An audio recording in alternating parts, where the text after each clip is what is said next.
예전 80년대, 90년대에 그 한국의 좀 안팎으로 경배와 찬양의 좀 부흥 시기가 있었습니다. 그 영향을 물론 지금까지도 받고 있고요.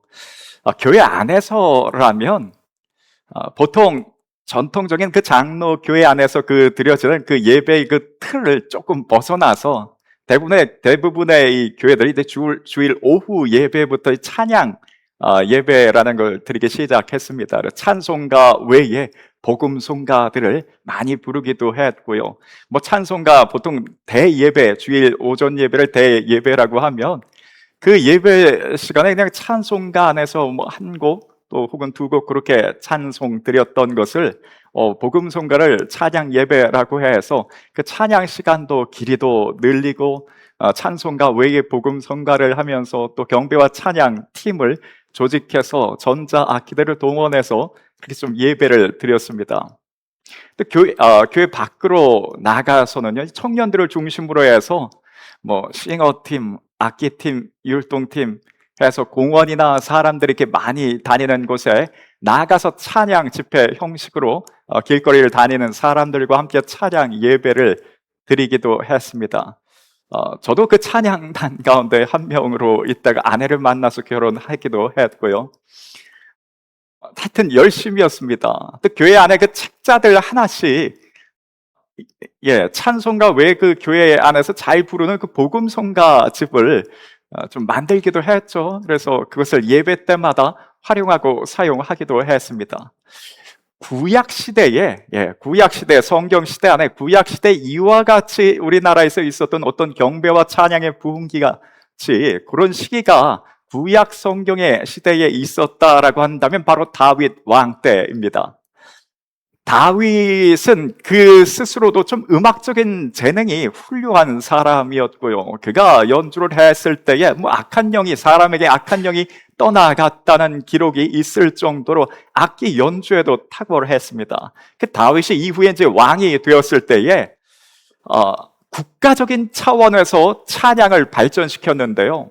레위인을 중심으로 해서 성가대를 찬양대를 조직하기도 했고요. 또 그들로 하여금 악기를 만들도록 했습니다. 또 지금의 찬양 인도자들 격인 그런 사람들을 양성하기도 했습니다. 그 찬양들 또 한 팀만 만드는 것이 아니라 또 조직적으로 여러 그 팀들을 조직을 해서 그 성전 안에서 주기적으로 그렇게 찬양이 하나님 앞에 올려질 수 있도록 했습니다. 그리고 그 성전 안에서 사용되는 그 찬양집이라고 할 수 있을 텐데요. 구약 성경 가운데의 시편을 편집을 해서 그걸 성전에서 올려드리는 하나님 앞에 찬양집으로 사용하게 했습니다. 그 시편이 150편 정도 됩니다. 그 가운데 한 절반 정도를 다윗이 기록을 했고요. 그 외에 이제 찬양을 담당했었던 고라 자손, 아삽 자손, 혹은 그 이전에 있었던 모세나 또 이후에 이제 솔로몬 왕들의 그 시들이 담겨져 있습니다. 그 내용들을 편집을 해서 그렇게 찬양대의 찬양으로 사용했습니다. 그 찬양집에 그 시편의 그 주제들이 참 다양했습니다.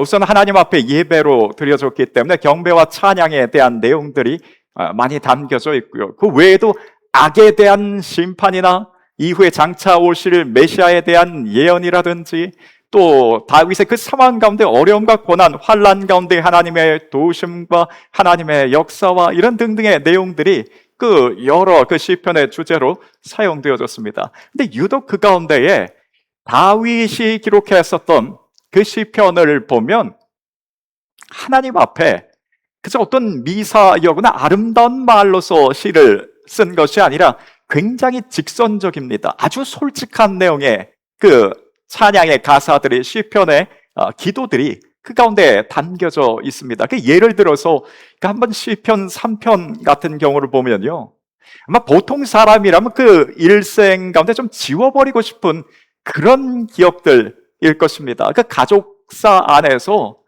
아주 좀 어떻게 비극적인 그 사건들이 그 시편 3편의 배경이 됐어요. 그런데 그 상황을 그대로 하나님 앞에 솔직하게 그 모든 것을 내어놓고 노출시켰던 것이 그 시편 3편이기도 합니다. 간혹가다 우리 뉴스나 주위에서 들리는 이야기들 가운데 가족 간의 어떤 그런 좀 갈등이나 문제의 상황들, 어떤 뭐 유산이 남겨졌는데 그 유산 때문에 다투는 그 상황들에 대한 이야기를 좀 들을 때가 있습니다. 뭐 돈 문제야. 여기서도 저기서도 뭐 돈 문제야. 늘 일상적으로 좀 일어나는 문제들이지만 그게 가족 안에서 일어났다는 것이 참 안타까운 경우입니다. 언제든지 참 기쁘게 좀 볼 수 있는 그 얼굴들을 참 평생 보지 못하는 그런 경우가 된다는 게 참 가슴 아픈 일이 됩니다. 근데 이런 면에서 다윗의 가문 가운데 가정 안에 그 일어났던 그 일들을 보면 이걸 그냥 뭐 참담해야 하다고 할 뭐 어떤 말 정도로 참 표현이 안 되는 상황이었어요. 그 아들 가운데의 하나가 아버지를 죽이기 위해서 몇 년 동안 계획을 세웠고 그 모의를 실행을 했습니다. 그 실행되는 그 과정 속에 지은 것이 시편 3편이었어요. 다윗의 아들 가운데 참 유명한 아들들이 훌륭한 아들들이 많았습니다. 근데 그 가운데에 압살롬이라는 아들은 백성 가운데 칭송이 자자했는데 그 외모도 출중해서 백성들이 그 뒤를 이을, 다윗의 뒤를 이을 왕자로도 그 인정받았던 사람이었어요. 그런데 그렇게 주위의 신하들과 또 백성들로부터 인정을 받던 압살롬의 그 마음 가운데 어느덧 욕심이 들어가기 시작했습니다. 왕의 자리에 대한 탐욕이 생겼어요. 그 탐욕이 한번 생기고 나니까요, 얼마 지나지 않아서 그 압살롬 마음 전체를 그 탐욕이 장악을 했습니다. 그래서 어떻게 해서든 내가 저 왕위에 오르기 위해서 지금의 왕을 제거를 해야 되는데 그 제거 대상이 아버지일지라도 그는 개의치 않고 모의를 쿠데타를 일으켰습니다. 다윗의 아들입니다. 어렸을 때부터 모든 예배의 자리, 하나님 앞에 예배의 자리나 뭐 하나님 말씀 그 구약의 율법에 대해서 잘 알고 있던 사람이었어요. 그런데 한번 탐욕이라는 것이 그 사람 마음에 들어가고 그 사람 전체를 장악하고 났더니 아버지도 보이지 않았어요. 가족도 보이지 않았습니다. 그 왜 가족 안에 뭐 유산이라든지 뭔가 분쟁이 일어났을 때 그게 왜 가족 안에서도 해결이 안 되는가? 탐욕이라는 것이 그 사람 마음을 장악을 해버리면 보이지 않습니다.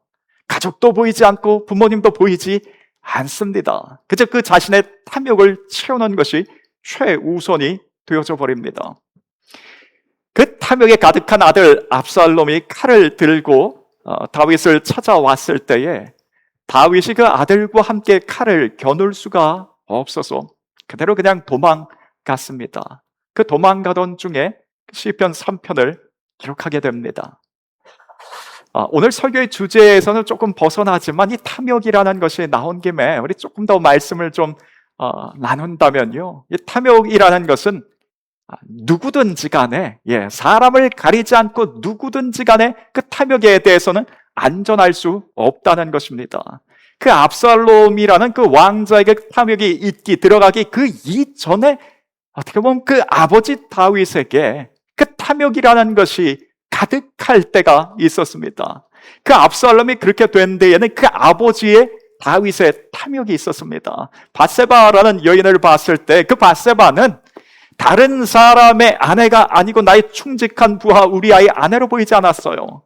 탐욕이 가득했을 때에는 그래서 내가 취해야 될 한 여자로만 보였습니다. 그걸 실제로 그 일을 실행했던 것이었어요. 탐욕이라는 것이 다윗 안에도 들어갔을 때 그 천하의 다윗 안에도 탐욕이라는 것이 들어가더니 그것을 제어하지 못했던 것이 다윗의 아주 치욕적인 일생 가운데 오점이었습니다. 탐욕은 그 탐욕으로부터 안전한 사람은 없다는 것이에요. 또 탐욕은 나이도 불문합니다. 보통 좀 힘 있는 어르신들, 저력이 있거나 또 경제적으로 또 어떤 지위에 있어서 힘이 있는 어르신들을 보면서 또 그 노년을 보면서 좀 안타까운 모습을 볼 때에 그런 말들을 합니다. 나는 저렇게 노년에 좀 추해지지 말아야 되겠다라는 그런 이야기 하기도 합니다. 우리의 삶이 어느 때 보면 참 아름다운 삶의 모습이라고 하고요. 또 어느 때면 좀 추하게 보인다는 이야기를 하기도 합니다. 어렸을 때는요, 어린 아이일 때는 뭐 먹는 것에 기본적인 내 욕심과 욕구를 채우는 것, 그걸 그냥 우선하면서 내 탐욕을, 그 어렸을 때 어린아이가 그 먹는 것에 대한 욕심을 부리는 것, 그거 괜찮습니다. 그냥 귀여워합니다. 근데 다 큰 어른이 여전히 내 것을 찾으면서 욕심을 부린다면 그 사람에 대해서 좀 인성이 문제가 있다라고 하고요. 근데 나이가 노년까지 그 모습을 그대로 이어간다면 아이고, 좀 그 모습이 좀 추하다. 나는 저렇게 되지 말아야 된다는 그런 사람들의 입에 오르내리게 됩니다. 반면에 그 사람들이 누구나 가지고 있는 그 욕심과 탐욕을 좀 제어할 수 있는 그 모습을 보면서는 야, 저건 참 괜찮은 사람이라고, 좀 아름다운 삶의 모습이라고 그렇게 이야기를 합니다. 근데 간혹 가다가 좀 우리가 놀랄 때가요, 야, 분명히 저분 정도라면 좀 가질 만큼 가지셨고 참 괜찮은 상황이신데 또 거기서 더 욕심을 부리고 더 욕심을 부리는 분들을 좀 보게 됩니다. 그만큼 탐욕이라는 것이, 그게 뭐 중독성이라고 해야 될까요? 탐욕이 사람을, 처음에는 사람이 탐욕을 갖지만 이후에 탐욕이 그 사람 전체를 소유해 버립니다. 압살롬이 이후에 왜 그와 같이 안타까운 죽음으로 그 삶을 마무리하게 되었는가? 탐욕이라는 것이 그 가운데 들어갔을 때였습니다. 그래서 참 우리 가운데에 탐욕이라는 것이 작게 내 마음 가운데 들어왔을 때에, 그게 이미 내 마음을 장악해버리면 이후에는 보이지 않아요.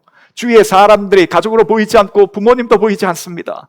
탐욕이라는 것은 내 마음 가운데 작게 들어왔을 때 그거 우리 바로 알아차리고 그저 성령 충만함으로, 하나님의 말씀으로 그 부분들을 회개하고 제거를 해야 한다는 것입니다. 그렇지 않고 그냥 두면은 어느새 내 마음 전체를 장악한다는 것입니다. 다윗의 아들 압살롬이 그 마음의 탐욕에 장악당한 채 칼을 들고 아버지를 찾아왔습니다. 다윗은 그 상황 가운데 그대로 그냥 도망가 버렸어요. 만약에 아들이 그 쿠데타의 대상이 아들이 아니라 다른 사람이었다면 다윗은 결코 그냥 그렇게 도망가지 않았을 것입니다. 다윗에게는 여전히 훌륭한 용사들이 있었어요. 그저 수백 번의 싸움의 전투의 경험들이 있었고 전략들을 다 세우고 그 상황, 어떤 상황 속에서라도 우리 마음을 굳건히 하면서 우리 이렇게 싸우면 나아가자고 그 부하들을 집결시켰을 것입니다. 나를 왕으로 세운 사람이 하나님이시고 하나님께서 우리와 함께 하시니 어떤 대적이 오더라도 걱정할 것 없다고 이야기했을 거예요. 그런데 아들이 그와 같은 대상일 때에 아들과 칼을 겨누지 않고 그냥 피신했습니다. 피신하면서 대신에 그가 누구를 찾아갔는가? 이웃 나라의 왕을 찾아가고 혹은 자신의 오른팔, 왼팔과 같은 부하들을 모아놓고 그 하소연을 하는 것이 아니라 하나님을 찾아갔습니다. 이 다윗의 모습이 참 우리 가운데 언제든 신앙의 참 본이 됩니다. 참 부끄러운 상황 가운데 누구에게도 차마 이야기할 수 없는 그 마음에 어렵고 그 힘든 상황 가운데 다윗이 누구를 찾아갔는가? 하나님을 찾아갑니다. 찾아가서 했던 것은 솔직하게 그 마음 있는 그대로를 하나님 앞에 고백하는 것이었어요. 자신이 가지고 있는 그 감정, 솔직한 감정을 하나님 앞에 그대로 표출합니다. 그 시편 3편 한번 1절, 2절 그 다윗의 첫 기도의 내용만 한번 같이 한번 읽겠습니다. 여호와여, 나의 대적이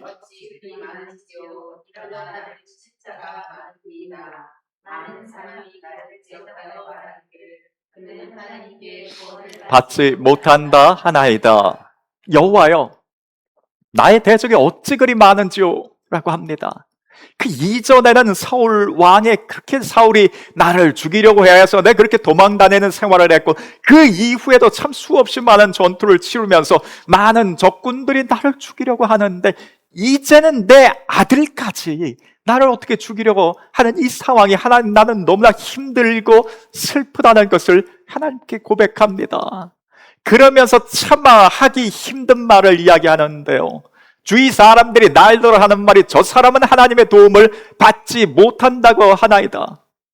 만약 저 다윗이 하나님의 도움을 받고 여전히 하나님의 은혜를 받고 있는 사람이라면 저와 같은 일이 일어날 수 있겠는가라는 것이에요.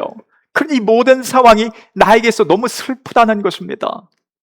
욥이 당했던 그 고난도 마찬가지였어요. 당했던 일도 힘들었지만 주위의 친구들이 하는 말, 네가 뭔가 죄를 지었기 때문에, 잘못했기 때문에 하나님의 심판과 뭔가 너를 향한 하나님의 저주가 있기 때문에 이와 같은 일이 벌어진 것 아닌가.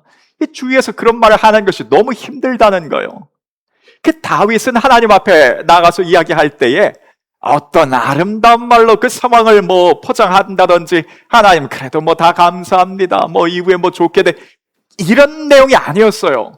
그래서 자신이 가지고 있는 솔직한 마음을 그대로 직선적으로 고백했습니다. 근데 이게 왜 그렇게 중요한가 하면요, 우리가 하나님 앞에 이 솔직한 고백과 이야기를 하게 됐을 때에 이후에 하나님과의 만남과 교제가 참 깊어집니다. 요즘 우리를 한번 돌아볼 때에 이런 좀 솔직한 감정을 하나님 앞에 내어놓고 기도해 보신 적이 있는지 모르겠습니다. 하나님, 내 요즘 마음이 좀 슬픕니다. 하나님, 나는 누가 지금 너무 믿고요, 지금 내 상황 가운데 기쁜 일이 하나도 없습니다. 뭔가 솔직한 마음들을 하나님 앞에 내어놓고 기도해 보신 적이 있는가라는 것입니다. 우리 의외로요, 기쁘고 뭔가 다 잘 될 때에 그때 하나님을 찾는 것은 하나님 감사합니다, 하나님께서 하셨습니다, 이 하나님의 은혜입니다, 라는 정도로 하나님을 찾고 기도하는 것, 이거는 잘 하시는 분들이 많습니다. 그런데 의외로 어려운 상황이었을 때에 그때에 하나님 앞에 나가서 솔직하게 자신의 마음을 다 고하는 분들이 의외로 적다는 거예요. 그때 사람을 먼저 찾습니다. 주위에 도움이 될 만한 그 이웃나라 왕들을 먼저 찾거나 내 오른팔과 왼팔을 먼저 불러서 계획을 세우는 것이 그게 우리 모습일 때가 많다는 것입니다. 그런데 다윗은 항상 그 앞에 무엇을 했는가? 하나님 앞에 솔직하게 자신의 마음을 내어놓고 기도하는 것이었고요, 그 가운데 하나님과의 깊은 만남이 있었습니다. 문제 해결이 있었어요. 사람을 찾아가서 이야기할 해도 그 마음 가운데 좀 시원함은 있지만 실제적인 문제 해결은 일어나지 않습니다. 근데 다윗은 어떻게 했는가? 그 상황, 그 어려운 상황 가운데에 하나님 앞에 기도를 하는데 솔직하게 그 마음 가운데 모든 것을 직선적으로 다 내어놓고 기도하는 것이 다윗이었어요. 다 쏟아놓고 기도했습니다. 오늘 그 모습이 우리에게도 있기를 원합니다. 또한 그 모습이 오늘 아브라함의 모습 가운데서도 나타납니다. 오늘 우리가 읽었던 그 본문에도 아브라함의 모습 가운데에 하나님 앞에 솔직하게 그 마음속에 있는 그 모든 것들을, 저 사람 저렇게까지 이야기할 수 있는가 할 정도로 하나님 앞에 그대로 모든 것을 내어놓습니다. 오늘 우리 읽었던 그 15장 말씀 1절만 다시 한번 보면요, 이후에 라고 했습니다. 이후에 여호와의 말씀이 환상 중에 아브라함에게 임하여 이르시되 아브라함아 두려워 말라 했습니다. 이후라는 것은 우리 지난주에 나누었던 창세기 14장에 아브라함이 4개국 연합군에게 쫓아가서 전쟁과 그 전투에서 싸우고 이기고 돌아와서 그 모든 전리품을 가지고 왔습니다. 또 거기다가 소돔 나라의 왕이 그 전리품 이제 내 것이니 다 가져라라고 했지만 아브라함이 다 반려했습니다. 나는 사람으로 인하여 치북해 되었다는 그 말 듣기 싫습니다. 나는 오로지 하나님으로부터 복을 받은 사람이라고, 그런 당당한 믿음의 고백까지 했어요. 그런데 오늘 그 이후에 대략 시간이 몇 개월이 흐른 그 시점입니다. 그 이후에 그런 일들이 있고 난 그 이후에 하나님께서 아브라함에게 뭐라고 하시는가? 아브라함아 두려워하지 말라고 합니다. 그 말은 곧 지금 아브라함이 무엇을 하고 있는 것입니까? 두려워하고 있다는 거예요. 두려워하고 있어요. 아브라함이 큰 믿음의 역사들을 이루어간 그 상황, 그 이후에 몇 개월이 지난 시점에 돌아보니 그 많은 재산들을 다 반려하고 나는 사람으로 인하여 치북해 되었다는 말 듣기 싫다고 다 돌려주고 난 그 이후에 돌아보니 그 마음에 허전함과 두려움이 있었습니다. 내가 굳이 그렇게까지 할 필요가 있었는가? 나중에 때를 위해서 그걸 좀 그냥 그대로 받아도 괜찮았지 않았을까? 혹은 그 참 힘든 전쟁을 치르고 나서 막 그 지역사회 가운데 아브라함이 굉장히 주목받는 사람이 되었을 것입니다. 저 사람이 지금 우리 편에, 남쪽 편에 서 있지만 어느덧 우리에게서 돌아섰을 때에는 큰 위협이 될 것이라고. 아브라함이 그 인근의 남쪽 나라 연합들의 어떻게 보면 좀 견제의 대상이 됐을 것입니다. 또 아브라함 마음에서도 이전과 같은 전쟁이 또 일어나면 어떻게 하나 하는 그 상황 가운데 두려움이 있을 수 있습니다. 그리고 또 한 가지는 무엇보다도 하나님께서 약속하신 그 자녀가 아직까지 태어날 기미가 보이지 않는다라는 것입니다. 그래서 아브라함 마음 가운데에 나는 이제 자녀를 얻을 수 없는가 하는 그 두려움에 빠졌습니다. 그 두려움에 빠진 가운데 그 아브라함을 하나님께서 찾아오셔서 하셨던 말씀이, 아브라함아, 나는 내 방패요 너의 지극히 큰 상급이라고. 어마어마한 축복의 말씀이었어요. 나는 너의 방패가 되어줄 것이고 너를 기쁘게 하는 상, 기쁨의 상이라고, 내가 바로 너의 상이라고 하나님께서 그렇게 이야기를 해 주시니 얼마나 감격스러운 말이겠습니까? 근데 이 감격스러운 말을 듣고 난 이후에 아브라함이 그 다음 구절에 2절에 이런 말을 합니다. 아브라함이 이르되 주 여호와여 무엇을 내게 주시려 하나이까? 나는 자식이 없사오니 나의 상속자는 이 다메섹 엘리에셀이니이다.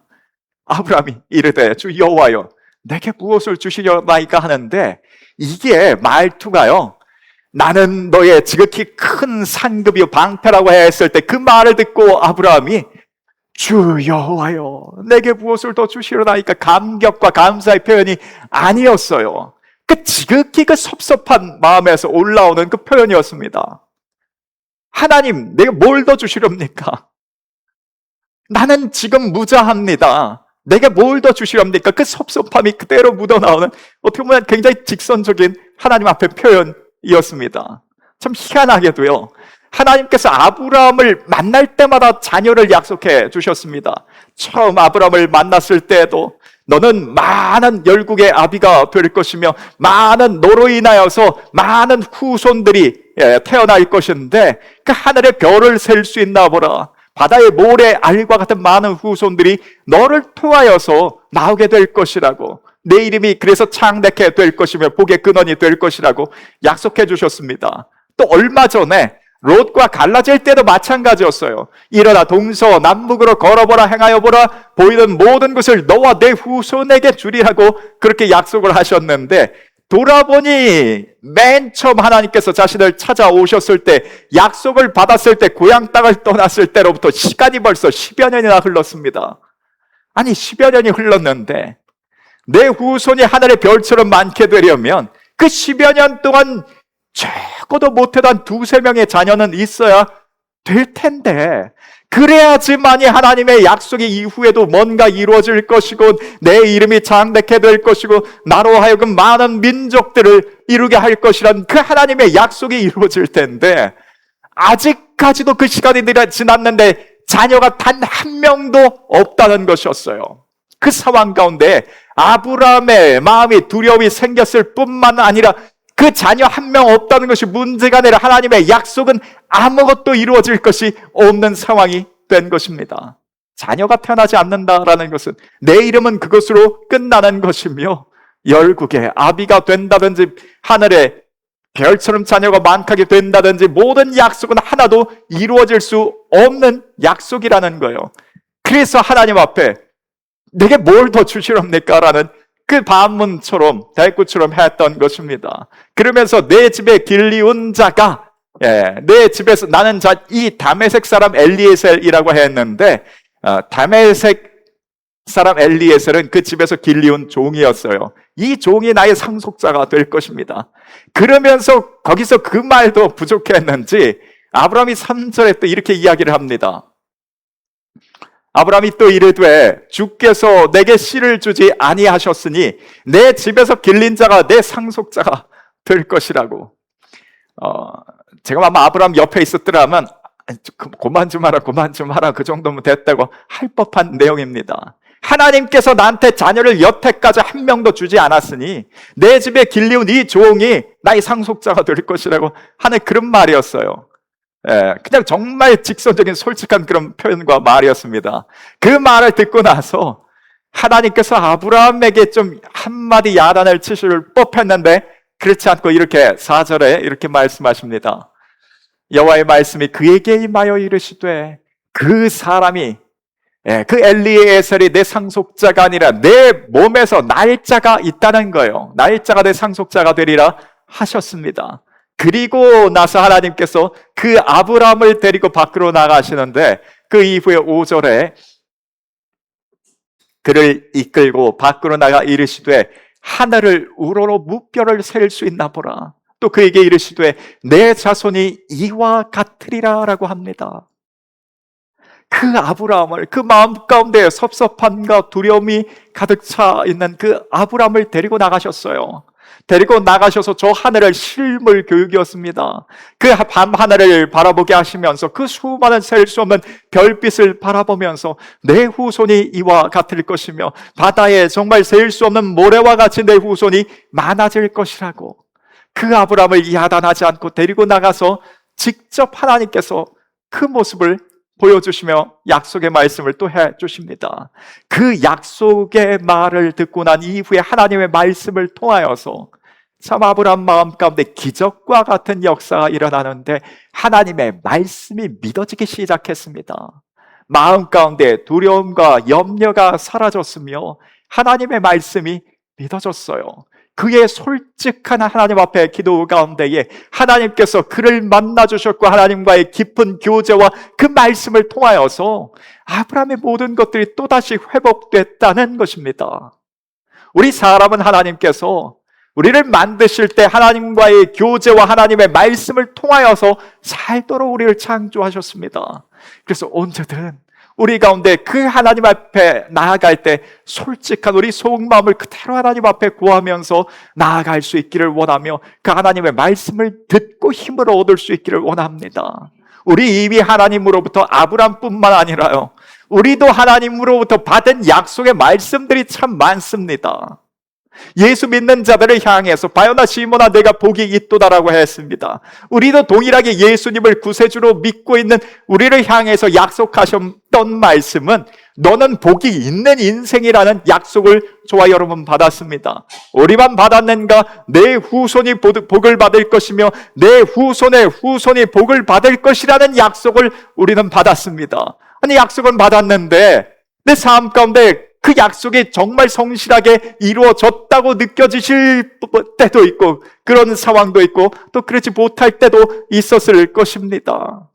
아니 복이 있는 사람은 시냇가에 심기운 나무와 같아서 철을 따라 열매를 맺는다는 것이 그게 하나님의 약속이고 말씀인데 하나님 내 삶을 볼 때 나는 왜 이렇습니까? 라는 마음이 여겨지신다면 있는 마음 그대로를 가지고 우리가 하나님 앞에 나아간다는 것입니다. 그리고 나서 우리 그 가운데 들려주시는 하나님의 말씀을 우리도 들어보기를 아브라함처럼 들어보기를 원합니다. 우리 하나님의 말씀 가운데 성경이 말하자면 하나님의 말씀의 약속의 증명서와 같습니다. 지난 수천 년 동안 볼 때에 이 성경 말씀 가운데 하나님 말씀 가운데 뭔가 틀어졌거나 틀렸거나 이루어지지 않은 것이 있냐는 거예요.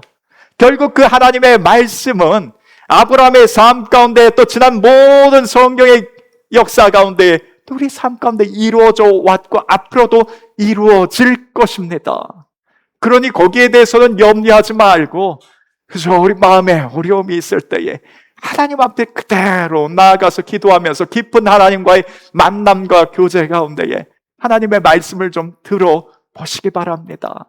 그랬더니 아브라함이 이후에 어떻게 바뀌었는가? 끝으로 6절에 보니까요, 아브라함이 여호와를 믿으니 여호와께서 이를 그의 의로 여기셨다 했습니다. 그 마음 가운데 이제 두려움이 사라졌어요. 염려가 사라졌고 의심이 사라졌습니다. 그 하나님과의 만남과 교제 가운데 그 하나님의 말씀을 듣는 가운데 모든 것들이 다 아브라함의 문제들이 해결됐고 여전히 하나님을 믿을 수 있게 믿음이 회복됐다는 것입니다. 우리 신앙의 그 여정 가운데도 어느 때 보면 아주 믿음의 큰 자로서의 그 모습을 보일 때가 있습니다. 아니, 말하자면 사격의 연합군에 단독으로 나아가서 싸우는 것 같은 믿음의 큰 모습들, 나는 사람으로 인하여 부를 얻을 것이 아니라 치복해 되었다는 말 듣기 싫다고, 나는 오로지 하나님밖에 없다고, 그런 큰 믿음의 고백을 우리가 드릴 때가 있습니다. 그런 반면에 또 어느 때에는 우리 마음이 그런 이후의 상황 가운데 마음이 약해지기도 합니다. 마음이 힘들어질 때도 있어요. 그때 우리가 해야 될 것은 무엇인가? 사람을 찾아가는 것이 아니라 하나님 앞에 나아가서 다윗처럼, 아브라함처럼 그저 우리 마음 있는 그대로를 가지고 솔직한 심정과 감정으로 하나님 앞에 한번 고백해 보시기 바랍니다. 그때에 우리를 찾아오시는 그 하나님을 만나게 될 것이고, 우리를 향해 말씀해 주시는, 성경을 통해 들려주시는 하나님의 음성과 말씀을 듣는 그 시간이 될 것입니다. 그 가운데 우리 모든 것을 또 회복하는 이번 한 주간, 힘있게 하루하루 감당하는 이번 한 주간 되실 수 있기를 원합니다. 오늘 주신 말씀을 기억하면서